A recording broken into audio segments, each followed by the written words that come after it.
In this video, I'm going to be covering attributes within Google My Business or Google Business Profile. Now, what are attributes? Attributes are various additional details that you can add to your profile in order to help potential customers further.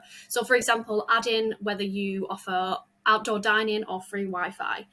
This can help you to show up for more search result terms. So, for example, if someone Googles restaurants with free Wi-Fi in my area, you can directly add these in, but it's worth noting that some of them might be pulled from your reviews. So, for example, if you're a cafe and you have a lot of people saying that you do really nice French toast in their reviews, then Google will then add that in as an attribute that's been pulled from those as well.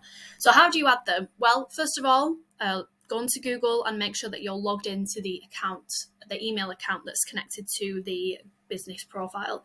Then you want to select the dots at the top, click business profile, which will then take you to this page.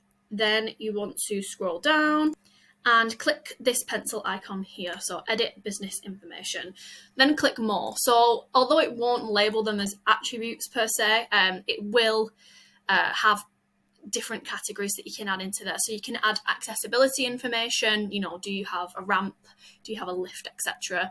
You can add information about the crowd and planning and service options, etc. I will show an example now from one of our clients who owns a bar.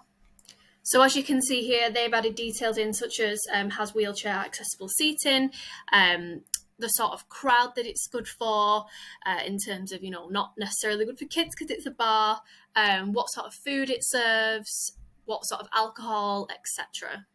And as you can see before each of these, there is a pencil icon where you can edit that as well. So that's how you add attributes into Google My Business.